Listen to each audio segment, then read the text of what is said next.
안녕하세요. 책 읽어주는 그녀, 라라입니다. 제가 오늘 소개해드릴 책은 홀로서기 심리학입니다. 이 책은 2020년 11월에 출간되어 7만 부 이상 판매되며 많은 사랑을 받고 있는 베스트셀러이기도 합니다. 2022년 7월에 7만 부 기념 스페셜 에디션으로 재출간된 책이에요. 출판사는 메이븐, 저자는 라라이 필딩, 옮긴이는 이지미님입니다. 이 책은 15년 넘게 독립과 의존 문제를 상담해온 미국의 임상 심리학자인 저자가 전하는 당당한 삶을 위한 감정, 자아, 관계의 모든 것을 담고 있습니다. 저자는 당신을 괴롭히는 문제의 90%는 당신 힘으로 바꿀 수 없는 것들이다. 그것을 인정하고 나에게 집중하는 것이 홀로서기의 시작이다라고 말하고 있습니다. 이 책에는 그 무엇에도 휘둘리지 않고 쓸데없는 걱정을 멈추고 자신있게 삶을 이끌어가는 46가지 심리 레슨 방법을 제시해줍니다. 저는 이 책을 보면서 자신을 행복하게 하는 힘은 내가 통제할 수 없는 바깥에 있는 게 아닌 자기 힘으로 바꿀 수 있는 감정과 생각에 집중하여 홀로 설 수 있을 때 비로소 괜찮은 어른이 될 수 있다는 생각이 들었습니다. 지금까지 타인의 시선과 의존적인 태도로 인생을 살아왔다면 이 책이 큰 도움이 될 거라는 생각이 들었습니다. 전체 책의 내용을 꼭 읽어보시길 추천드립니다. 그럼 저와 함께 흔들리지 않고 삶의 중심을 잡기 위해 책 속으로 들어가 보실게요.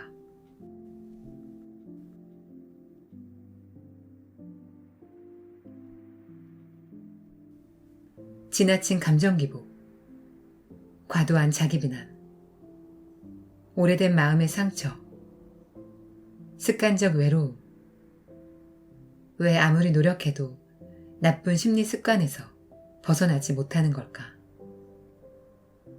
자꾸만 불행을 되풀이하고 있다면 당신의 홀로서기 능력에 문제가 있는지도 모른다. 흔들리는 마음을 자꾸만 무언가에 기대는 사람들에겐 한 가지 공통점이 있습니다. 그들은 자신을 행복하게 하는 힘이 바깥에 있다고 생각합니다. 그래서 인정받으려고 지나치게 노력하고 일에 매달려 자신을 혹사합니다. 그러나 삶의 기준을 외부에 두는 한 계속 그에 휘둘릴 수밖에 없습니다. 그래서 홀로서기가 필요합니다. 홀로서기란 타인의 감정에 나쁜 습관에 기대지 않고 내 힘으로 해결할 수 있는 일과 없는 일을 구분하여 삶의 주도권을 다시 나에게로 가져오기 위한 노력입니다. 홀로 설 수 있는 사람들은 세상에 대한 객관적인 시선과 균형 감각을 유지합니다. 타인의 평가에 민감하게 반응하지 않고 자기 비난에도 쉽게 빠지지 않으며 단점을 감추려고 애쓰기보다 기꺼이 도움을 구합니다. 따라서 감정의 기복이 적고 온하게 구는 일이 줄어들며 상황에 따라 유연하게 대처할 줄 압니다. 자연스럽게 인간관계가 좋아지고 삶이 부드러워집니다. 자꾸만 흔들리는 당신에게 홀로 서기를 권하는 이유입니다.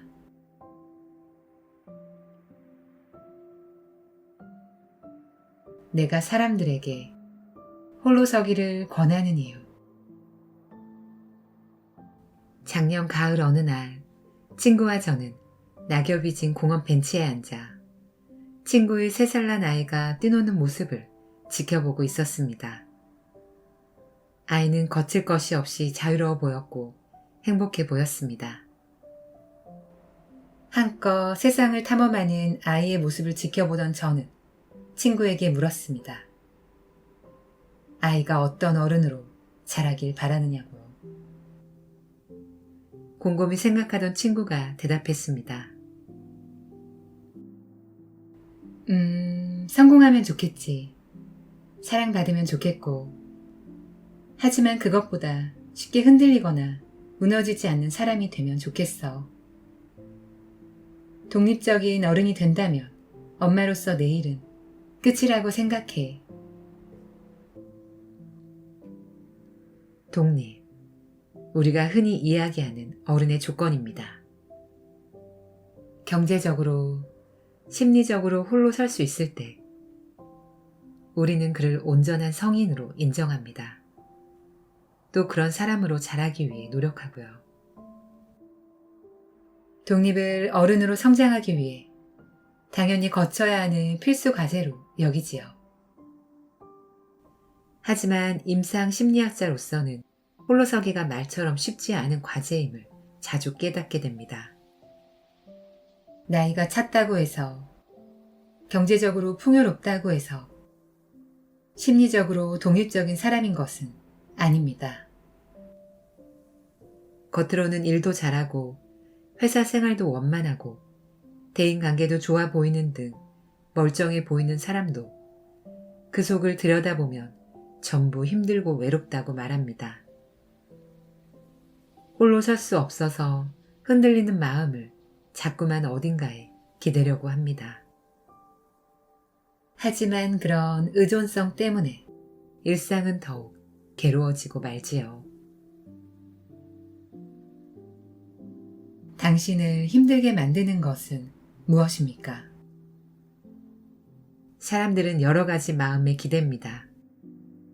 술과 게임, 도박. 때로는 마약에 기대어 삶을 구렁텅이로 몰아넣는 사람도 있지만 지극히 일부입니다. 그보다는 타인에 기대는 사람이 훨씬 많습니다. 누가 보더라도 지나치게 의존적인 사람들은 혼자 있는 것을 지독히 싫어하고 끊임없이 곁에 있을 만한 누군가를 찾습니다. 내가 없으면 안 돼. 나는 더 이상 살 수 없어. 라고 말하다가도 그가 떠나면 곧장 다른 연인을 만나는 경우가 여기에 해당하지요. 이와 반대인 사람들도 있습니다. 상대를 자기 뜻대로 움직여야 직성이 풀리는 경우입니다. 부모가 아이를 대할 때 자주 발견되는 태도인데 저는 괜찮아요. 아이만 행복하면 돼요. 라고 말합니다. 하지만 잘 들여다보면 부모가 아이에게 더 기대고 있는 상태입니다.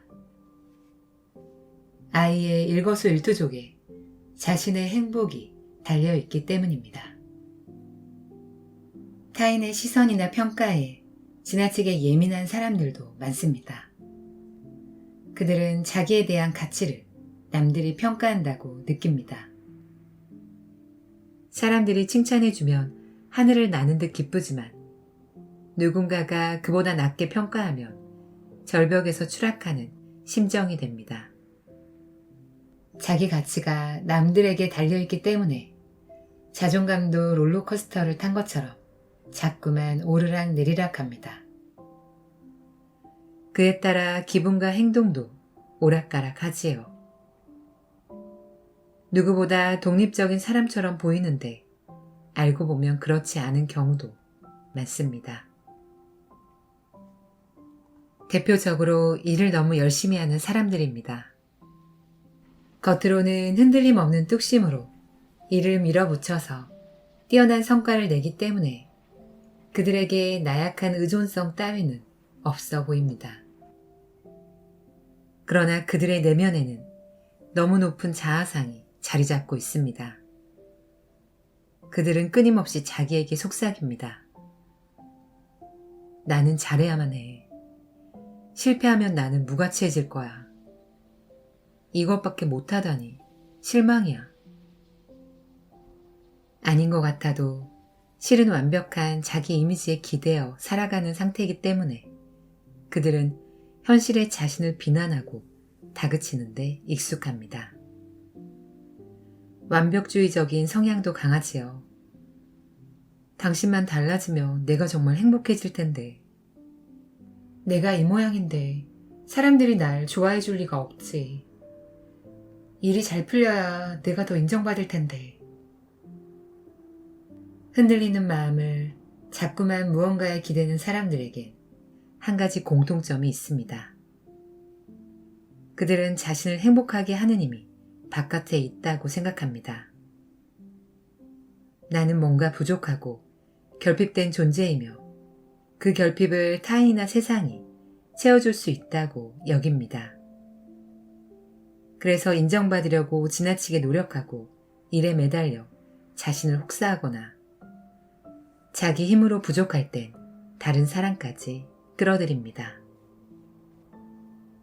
성공한 배우자를 곁에 두려고 하고 능력 있는 자식으로 키워서 자기 가치를 인정받으려는 것이지요. 이런 노력이 성공 가도를 달리면 큰 문제가 없지만 뜻대로 되지 않을 땐 삶이 힘들어집니다. 성에 차지 않는 배우자와 자식을 원망하고 마음대로 흘러가지 않는 세상 일을 탓하고 무엇보다 부족한 자신을 미워합니다. 자꾸만 힘들어진다면 타인이나 세상에 기대는 습관을 버리면 될 텐데 그러지도 못한 채 더욱 그것에 집착합니다.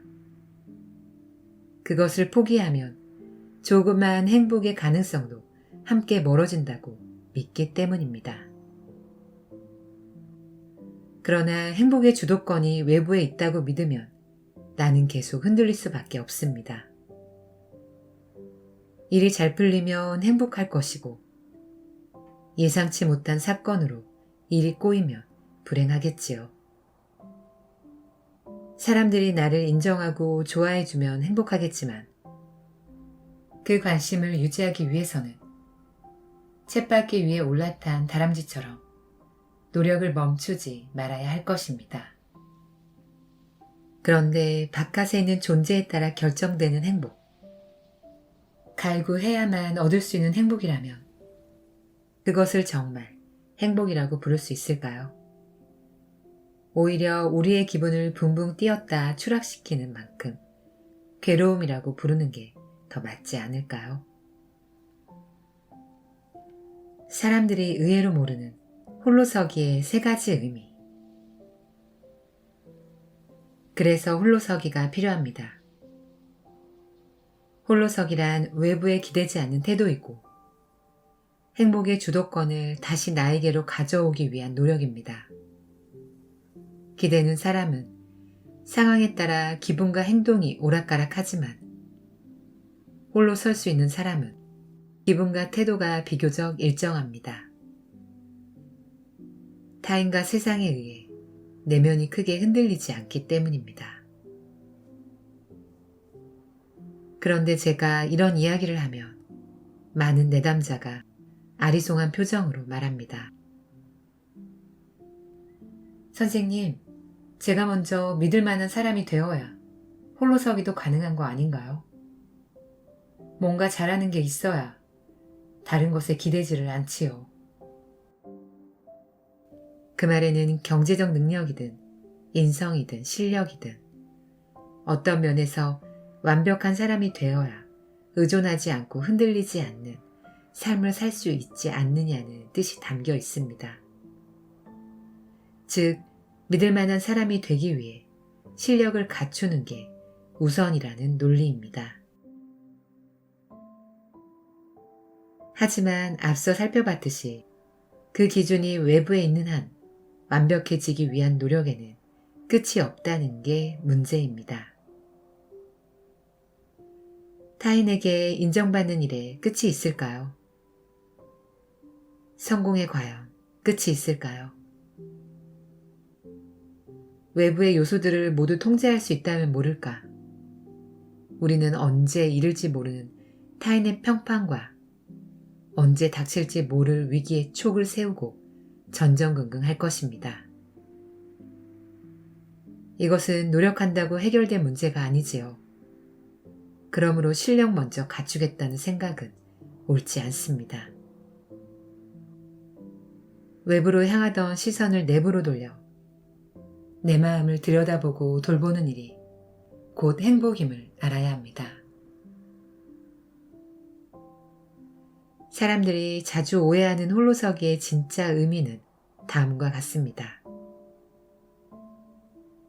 첫째, 통제 가능한 일과 통제 불가능한 일을 구분하는 능력입니다.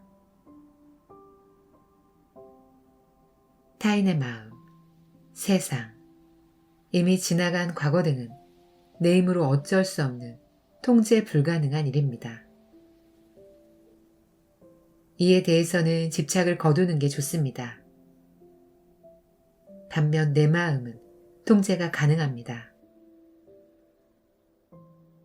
따라서 유한한 시간과 에너지를 통제 가능한 내 마음에 두는 것이 바로 홀로서기입니다. 둘째, 내 마음을 잘 알고 다루는 능력을 갖추는 것이 홀로서기입니다. 우리는 모두 저마다의 안경을 쓰고 세상을 바라봅니다. 인정받고 사랑받고 성공하면 행복해질 것이다 라는 신념도 내가 쓴 안경을 통해 바라본 세상에 관한 이야기일 뿐입니다. 그런데 자기가 안경을 쓴 줄 모른 채 그것을 진실이라고 착각하는 순간 온갖 괴로움에 휩싸이고 맙니다. 내 안경이 지금은 시야가 잘 안 맞는군 하고 넘어가야 할 문제를 애먼 사람 탓, 세상 탓으로 돌리니까요. 홀로서기는 자기가 어떤 안경을 쓰고 있는지 관찰하려는 태도이자 노력입니다. 그렇다고 다른 안경으로 바꾸거나 아예 벗을 수는 없습니다. 안경을 통해 세상을 바라보는 것은 인간의 태생적인 조건이니까요.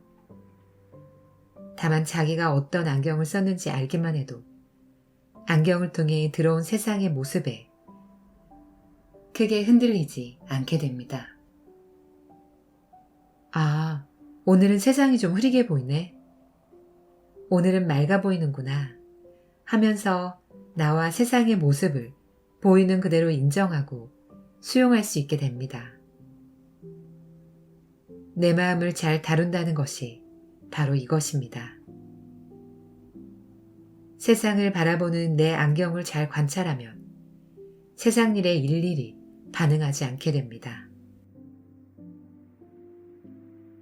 셋째, 내 마음을 잘 다룰 수 있게 되면 인생에 대한 통제력이 생기고 삶에 대한 자신감이 높아집니다. 보통의 우리는 안경을 썼다는 사실을 잊은 채 보이는 대로, 들리는 대로 반응하고 행동합니다. 누군가가 듣기 싫은 잔소리를 하면 짜증을 내고 언성을 높입니다. 자기가 쓴 안경 때문에 그 사람 이야기가 잔소리로 들린다는 생각은 할 겨를도 없습니다. 자극에 대해 즉각적으로 반응할 뿐이지요. 그런데 내 눈에 쓰인 안경이 있다는 사실만 알아도 그 안경을 통해 들어온 자극이 내 마음에 일으킨 감정과 생각을 관찰할 수만 있어도 자동적인 반응을 멈추고 어떻게 행동할지를 선택할 수 있게 됩니다. 욱하는 마음에 화를 내고 후회하는 게 아니라 못 들은 척 할지 아니면 기분 나쁘지 않게 충고를 건넬지 결정할 수 있게 되지요. 선택지가 많아질수록 삶을 스스로 통제하고 조절할 수 있는 여지도 넓어집니다. 그것은 곧 자신감으로 이어지고요. 홀로 설 때 비로소 삶 전체가 달라지는 까닭. 통제 가능한 것과 불가능한 것을 구분하고 내 마음을 잘 관찰하고 다루는 능력을 길러서 삶에 대한 주도권을 주는 것. 그것이 바로 홀로서기의 핵심입니다.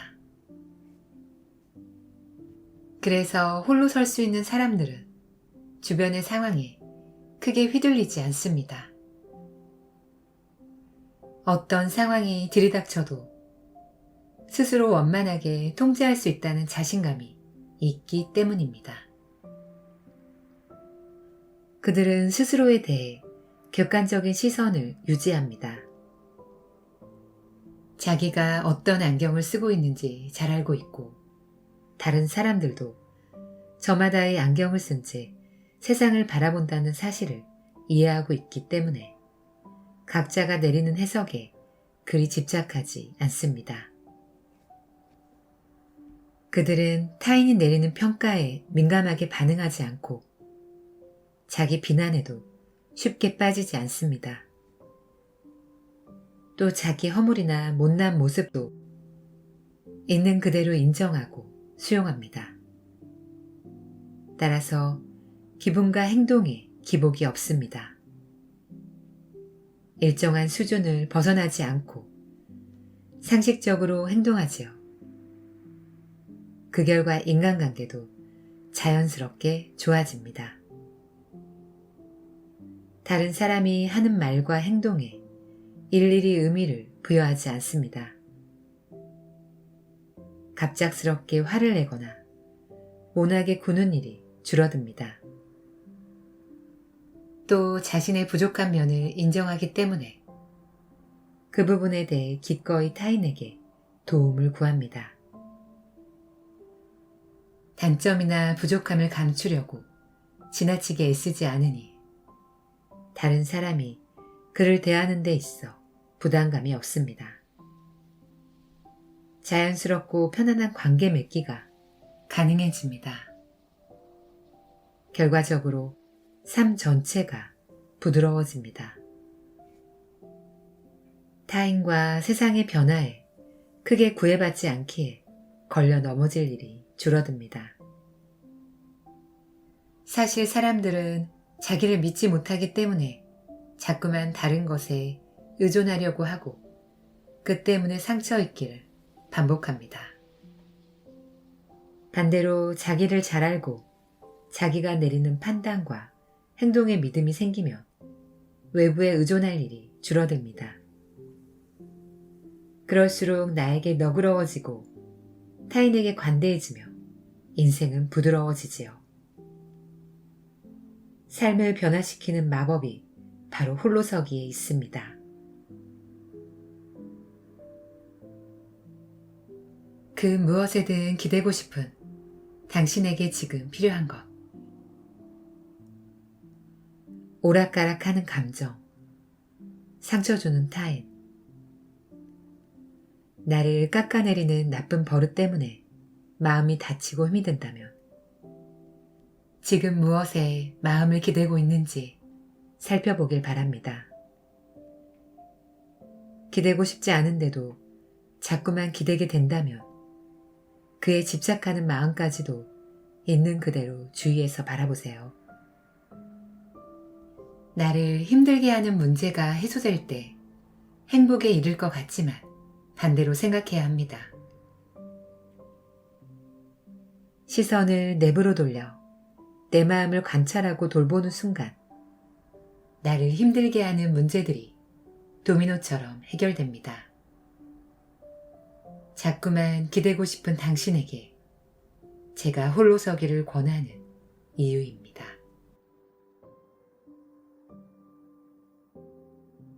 어른으로 성장한다는 것도 마찬가지입니다. 자기가 처한 현실과 자기 자신을 있는 그대로 인정합니다. 안타까운 일을 겪을 수밖에 없었던 나에게 진심 어린 위로를 건넵니다. 그리고 더 이상 나와 타인과 세상을 탓하는데 에너지를 낭비하지 않습니다. 그 에너지로 앞을 향해 나아갑니다. 이렇게 되면 내가 나에게 관대해집니다. 그리고 타인을 따뜻하게 대할 수 있게 되지요. 또 성취나 관계 면에서 세상살이가 훨씬 부드러워집니다. 그러고 보면 후회 없는 인생이 먼 미래에 있는 꿈이 아닙니다. 그것을 성취하기 위해 닥달하고 다그치면서 앞으로만 달려갈 필요도 없지요. 지금 내가 나를 어떻게 바라보고 대하느냐에 달린 문제에 있기 때문입니다.